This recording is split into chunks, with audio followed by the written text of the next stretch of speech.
In the same weekend that the Knicks won their first championship in 53 years, Lewis Hamilton won his first one and two.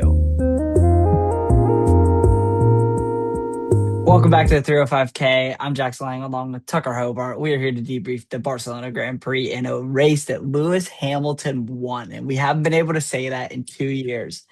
And I mean, let's start here. Whenever we had this preview, we did it after practice, and we saw Lewis was like what P8, P9 after the practices, and we Mhm. literally in that episode wrote him off. We were like, I don't think it's going to be a good weekend from him, and he won the race. Yeah. Well, I can say at least from my own personal prediction, I think I might be the ultimate curse because I did pick him big flop. And that was I don't even think that that was a crazy prediction given his driving in the first couple practice sessions. Obviously, they're ironing out problems over the course of those practice sessions, but you don't usually see a jump like that from struggle to all of a sudden P2 in qualifying and then winning the race. And I honestly I'm impressed with my last two big flops because they've been the two race winners, which is not only unheard of, but also just embarrassing. But m more importantly for Lewis, it was really interesting to hear him talk after qualifying because he gave a pretty comprehensive weekend review just about how it came to be that he was front row and obviously went on to win the race. But he didn't exactly have a linear weekend of doing well in practice one, practice two, practice three, qualifying race. He was very much figuring it out over time, going through different setups. Wasn't really, he didn't really find it until qualifying. And he said that he, didn't have it after P3, went back to his motorhome essentially. Um, but Q1, he was there. And all of a sudden, once you see that, then you start to believe. And then obviously plants at P2. And then the race just unbelievable pace. Yeah, he almost took pole. It kind of caught me off guard. I was just like, I was watching and I'm just like, wait a minute, what's happening here? And Hmm. he's like going fastest in the first sector. And he was close the entire time. I think he was technically up on Kimi after sector two. And I saw the Yeah. like where they put them like crap, what's like Ghost the car. word? Yeah, exactly. They put a ghost car on him and he was ahead most of the lap until kind of like the final corners and then Yeah. Kimmy's it was very interesting to see him like do so well in qualifying. And then he didn't take P1 off the line. He was P2 behind Yeah. Russell. And he just drove a slow and consistent race. I think he had a Well, three stop. not try to call it slow. Not that's not exactly the right. He Yeah. drove a consistent race. Yeah. But he was on a three stop. Was that I Hmm. believe? Yeah, it was definitely talked about. I thought the big thing was is I was expecting him to lead out of turn one. And my kind of view was if he leads out of turn one, he can win this. And I was really disappointed that he didn't get the lead going to the first corner, but he really just drove so well. And I think there is a lot of credit that has to be given to Ferrari in terms of their strategy. But Lewis also just definitely the fastest driver on the track. And he was showing it every single stint that he started out. He was the fastest driver. We say hammer time. That's really what we saw. I Yeah. mean, he took 20 seconds out of the next car in the last 10 laps on a new set of tires. That's not unheard of, but that's definitely a testament to his skill and kind of a warning shot for the rest of the season. It was just ridiculous. It was like they were saying on the broadcast, and we'll get into it in just a second, but they were like, even without the VSC, he probably would have won that race. He was just Yeah. flying, and it was like he was taking multiple tenths off Russell constantly in the Yeah. latter stage of the race. It was just like kind of Hmm. unbelievable. Yeah, and I can tell you that I was, watching along. Obviously, he gets a little bit of a benefit because the two Mercedes were kind of preoccupied with each other, and slowing themselves down a little bit. But he was definitely in a position where you were watching those laps tick down, you were watching the gap, and he was going to come out, I think, within 5 seconds of the lead, on a new set of tires. And given the pace that he showed, absolutely he would have gotten by them on the main straight. He was so much faster. And he would have been able to follow very easily and get past. So it's not one of those races where you say, oh, he got, the luck of the Lucky. draw and, that helped him out and won him the race. That's absolutely not true. It was just that it was J- easier He was, because the he was VSC set him fast. up perfectly. Yeah, the VSC was caused by Alonso, and he parked up, and he actually missed the pits. Well, he didn't miss them. That's the wrong way to put it. But he was already past, and like kind of in the beginning part of the lap whenever it started. So he had to Yeah. get back around, and he ends up coming back, and it ends right as he's getting out of the pits. Yeah. Um, it was just perfect timing, and it does work out, and it did help him significantly with the race. But what we're kind of trying to get at is just the fact that it wasn't the sole reason why he won that race. Um, Moving on, it was a fantastic drive by Lewis Hamilton. I was incredibly excited. Hmm. I was asleep for a little bit of the race, and I woke up a What part little of the little bit, race? little part of it. And I I went to bed and I saw Lewis was leading, and I wake up and I was like, oh my god, it was a dream, wasn't it? And I literally wake up to see him still leading. I was like, what the hell? And Yeah. To be fair, it was pit stops that were kind of making the race chaotic early on. And the safety cars really helped, or excuse me, the VSC really helped to make it an even more entertaining race down the stretch. I mentioned this to you before we started recording, but I saw a tweet that said something along the lines of F1 should implement a rule where if the race doesn't have enough overtakes by the halfway point, they should nominate an Aston Martin to blow up to make it interesting. Um, I don't even think that that's a crazy idea because that does seem to happen every race. Maybe Aston Martin or Cadillac. We had 8 DNFs in this race, by the way. I can just run down the list. Lance Stroll, mechanical. Valtteri Bottas, mechanical. Nico Hulkenberg, mechanical. We'll get to that later. well, Fernando yeah, we do. Alonso, mechanical, I believe. Alex Albon, mechanical. Ollie Behrman, mechanical. Kimi Antonelli, mechanical. Charles Leclerc, mechanical.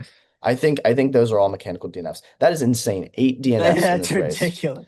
I felt like I expected that earlier in the season, though. Like whenever it was like beginning of the Yeah. year, figuring out these cars. I mean, we're only like I guess 7 races into the year now, so it's Hmm. still new, but that's unbelievable. Yeah, it is insane. And 3 of them, Kimi, Shaw, and Ollie Behrman, happened within the same lap and a half, I think. That was. Um, We can go in on that for a little bit. yeah. Well, the first one, Kimi, was fascinating because he was fighting with George, and this is the second time this year where we've had 2 Mercedes fighting, and mid-fight, one of them just dies. But my favorite part about this was that Kimi literally dunked on George Russell, had this spectacular move out of nowhere, and then immediately lost the car and DNF'd. I mean, that was literally he was proving a point, and then his car just blew up for him. It was just ridiculous, and Kimi honestly didn't drive a horrible race. It's just, No, he drove I a mean, great luck race. of I the. think he would have been P2 for sure. Yeah, Um, just because I think he's had the upper hand between those two in battle, and he had just gotten by. I think he totally would have been P2, taking more points out of George. Um, the way that it goes is now that George takes 18 off the championship lead, but I yeah, almost think that that feels not as bad to Kimi because his last act was getting by George on track. yeah. Um, He's driven so much better than George. It's just kind of ridiculous. yeah, no, George is the one who looks like he's a teenager. And then I'll speak on Shaw, obviously, because that Yeah, was the bad side of the Ferrari weekend. It just he's got to be so frustrated. He's just locked himself in the team and then celebrated by crashing 3 times in 2 weekends. And this one really wasn't his fault. Last weekend's wasn't really his fault. I mean, qualifying was, but the qualifying race, was. yeah, the 2 races, the 2 DNFs are not his fault. And he's someone that I found has been harder to defend recently. But you really look at the team and his struggles and the races that he struggles in. And it's not his fault like 80% of the time, and it's so sad. He really deserves his chip. He deserves a chip at some point. Yeah, I think he's gonna get one soon. I feel like the Ferrari, if it performs the way he did consistently, in Hmm. sorry, Barcelona, it's gonna be he'll have his time soon. But Yeah. I don't know. It's pretty ridiculous. Well, I think he does. I think there is something to be said for the fact that the precedent that's been set down, at least in the last couple races, to me, just in terms of Ferrari performance, not Leclerc's, but to me that seems like a good sign for the rest of the season, but also next season. Obviously, like this season doesn't exist in a vacuum, and it's the first year of regulation shift. So the teams that come out of this year looking the best are going to be able to have an advantage for the coming years. And if Ferrari can put themselves up there with Mercedes, I very much think that Leclerc has a chance of getting a championship next year, especially. Right now, he's pretty far behind, or decently far behind both his teammate and the Mercedes. But next year, when you start over with those cars, probably more advanced, I think he totally has a chance of getting a chip. I mean, speaking of the championship, it's kind of crazy. Lewis is only 41 points behind Antonelli right now. Like, one DNF from Antonelli and maybe a very good, like a P2 or even another win Yeah. from Well, we Hamilton. also have He's 17 races. complete. Yeah, that's exactly right. It's just it's kind of crazy that like one little couple mistakes or just some better finishes, this gets interesting really quick. Yeah. Well, and also the fact that this is the first non-Mercedes won race. And the championship standings at this point last year, I think were 150 points in McLaren's favor, maybe more. It's not like that because Mercedes have struggled with their reliability and they haven't picked up a lot of points where they could. So this is very much still an open season, and we have, a lot of races to go. Right now, Mercedes have won 5 out of 6, I think. Yeah. 6 out of 7. Oh God. Yeah, you walked right into that one. Anyways, but still, like there's a lot of races to come, and if you have teams that are finishing 1, 2, that's a big difference too. Mhm. Um, Speaking of which, given a little bit of help by a couple of DNFs, but McLaren P3, P5 is a pretty good result for them. Red Yep. Bull P4 and P6 also, I think, a pretty strong result for them. I think Mhm. both those teams have had quality results. Obviously, Lando and Oscar have been on the podium. Hadjar was on the podium for about 4 days after Monaco before he got kicked off again. But Max has also been on the podium. So they just haven't had weekends where they both seem to be there for those two teams. Mhm. Um, and that was a nice weekend for, I think, Red Bull especially, who just banked in some points. They're Yeah. still clearly fourth fastest, but it's a good sign for them. Yep. We should talk about the kill switch because that was just Yeah, kind of unreal. yeah. So, there's no real way to even approach this because No. it's such a weird thing. But Nico DNF'd and it was pretty innocuous. They barely showed it on the broadcast. Um, it was one where all of a sudden he was in the pits and they're like, oh, he's DNFing. Don't know why. And then after the race, it came to, the news that he DNF'd because a piece of gravel had hopped up and hit the kill switch on his car. Um, I've never heard of this. I've literally never heard of this. So I kind of imagined it like in like A New Hope in Star Wars when he's like in the trenches in the Death Star and like has to find like the little 1% thing Yeah. and he builds down and has to avoid like the odds of this rock hitting somewhere and then knocking his kill switch and like I mean literally I was sitting there like are they going to turn around and be like, "Ooh, now we have to make a new car with a different kill switch," and then like 2 races later, he's going to get another one, and is like, I've just never heard of this. Is it really that they can't put the kill switch in a spot that's not like openly accessible? Yeah. I don't even know. It's crazy. I couldn't believe that even. I Hmm. don't Oh, know. wait, I'll bring my show and tell props. Oh, this should be good. Let me see. Look, I have Exhibit A here. Like this is gravel. Ugh, I lost it. This is gravel from the track. I mean, I don't know. Like Bro, there's no way how we how have extreme of an gravel. angle does it have to be to hit the specific kill switch? Can it be like Oh, one of the larger rocks? I don't even know. Like I've literally never heard. I just wanted to show this off actually. That is yeah, wasn't a I know. necessary wasn't a necessary prop. I just wanted to show it off. That's pretty But I've literally like the odds of that have to be so minuscule that so it's slim. never happened in this generation of cars, and they've just never thought to make it a more secluded spot for the Switch. I mean, it's It, just it, such it a was, unique DNF. yeah, We've had 100%. You know DNFs what have from upturned tarmac. We've had actually these are the only two like strange DNFs that have happened, but yeah, still weird that we've had two of those two, in two two races. 2 weeks. Yeah. Yeah. It's like you don't get unique DNFs a lot. It kind of like you feel bad, but it kind of makes it interesting. Now you're Yeah, gonna I like every I would have time expected. gravel. Yeah, I would have expected to be Charles kill switch. Maybe that'll happen to him in about a week and a half. Yeah, no, you like every time you see gravel get spit up now, you're like, oh, someone's kill Oh switch probably yeah. just got hit. Yeah, it's gonna Yeah, it's bring gonna be next PTSD. year when Charles is like two Leading the laps from the championship. championship and he's gonna get like bombed by gravel. Although that wouldn't happen in Abu Dhabi because there's I no was about to gravel. say. Yeah. Anyways, I also wanted to mention I predicted Alpine no points this weekend as my bold prediction. They had a double points finish. P7, P10, which is very strong for that team. Oh, And then Racing Bulls also had a double points finish. They were two teams that occupied those last four spots that weren't big four. and I call loss. I call loss and big flop. I haven't had the same big flop luck, and your I've big taken flops have over the been the curse. complete opposite. Yeah, I've taken over the curse in like a very backhanded way. Yeah, I was about to say because it's like you haven't cursed anyone. You've kind of done the Yeah. opposite. If it was like big happy surprise, I think I would actually like be leading everything. Yeah, you'd probably be beating the Yeah. championship.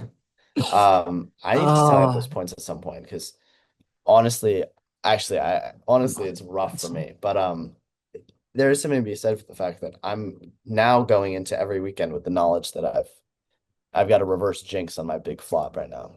yeah. So you gotta like be thinking of who you think's gonna flop, and then pick them for points. Or yeah. Oh, that's a good idea. I was just gonna say I'm gonna pick Charles Leclerc for big flop every week going on now. Oh, you should pick it next time and Oh, see what 100%. happens. I think honestly, I think that would be too difficult of a situation for or a conundrum for the F1 guys. I think the world would just blow up. Yeah, Maybe or his every car single would. driver would DNF, and then they'd like name Shaw like honorary winner or something. That that'd be unique. That's for sure. Maybe F1 would just like take a screenshot if I hit all the buttons. I don't know. You know who got Um, P2 that we kind of just only he didn't he lucked into it. F it like it's George Russell. yeah, I mean I mean he's I wouldn't good. say lucked into it. He was in P2 for a lot of the race, but Kimi kind of outclassed him and then he mechanicaled. So Yeah, I mean he drove I an don't know. F1 car. There's not much to say about George. I guess it's good for him that he had a decent result. He got lucky that he didn't get embarrassed by Kimi after Kimi overtook him and then DNF'd. I don't Yeah, know. There's not much to say about it because he didn't have a very memorable race. Just kind of was there, just took kind advantage of of just drove. Yeah, DNF. he led the race and it took pole. Yeah. It took pole. Yeah. I mean, to be fair, there's a lot to be said for the pit stop games. And Mercedes clearly were going for that two stopper. And Lewis in P1 was just able to focus on pushing more, knowing Oh that he yeah, had another stop, which served him well in the long run. I mean, he clearly looked to be the one attacking all race. And that's not yeah, something that's quite as there's a lot more of tactical slowing down in F1. If that kind of makes sense to yeah. hold tires. But it really felt like Hamilton was taking it to the Mercedes for the entire race because he was able to push without worrying. Yeah, two things. One, it's got to, as a Ferrari fan, be nice to see Ferrari like making the right strategy calls for Oh, once. Because, absolutely. and the second of Um, all, that's not the first time we've seen Lewis pull a very great strategy in Barcelona. He did it in 2021 against Max whenever he went with a two stop and caught Max off guard, mhm. and he won that race. Well, not to So mention Barcelona. I thought it was lovely that they had Nico Rosberg doing the post-race interviews, that was the so 10-year funny. anniversary of when they crashed. I feel like Lewis is on this like um end of career happy grateful Well, tour of like all the enemies that he like buddies up with Nico Rosberg after the but race. he's He's like, about "Oh, how's Max. it going?" He's still He's friendly with now like Max. nice with Max and they like have this respect for each other as like these old like not grizzled but you know Like old rivals that respect grateful each racers. other. Yeah. I just love it. This like wistful, like, I'm just happy to be here. I love everybody. I He's would never, winning races, bro. A couple I would never get finishes. into a fight with anyone, really. A couple finishes and Lewis is in this fight. He's not And on he's his gonna go right retirement back tour to just it. yet. Yeah, he's gonna get one more race win and then be 15 points down the championship and be like, fuck them kids and start like crashing into Antonelli whenever Antonelli has a race lead. So he takes the inside of cops, Yeah. sends him Kimmy's in. not gonna know what hit him. Toto's gonna. It's gonna be the 42-year-old in his wheel tracks. Okay, we gotta wrap up. I think that we kind of covered everything. Lewis won a race. Hmm. Ferrari won a race. First non-Mercedes winner. That's a big deal. Yeah. Ferrari might be heating up. Maybe Charles will get his win soon. I think you Yeah, will, we'll see in honestly. Austria. Yeah. Obviously next race.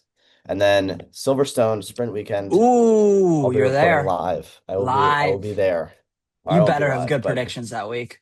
I'm gonna have the worst. I'm gonna You're I'm gonna gonna put you're gonna everything jot into zero. I'm going Ferrari big flop, and I'm gonna go like race win like George Lewis. Russell or Lando Uh, Norris, honestly. full we're going full court curse. Yeah, exactly. Okay, That got might be it. the move. All right. Anyways, So we will see you in about a week or so for our Austria preview. Thank you guys very much for watching.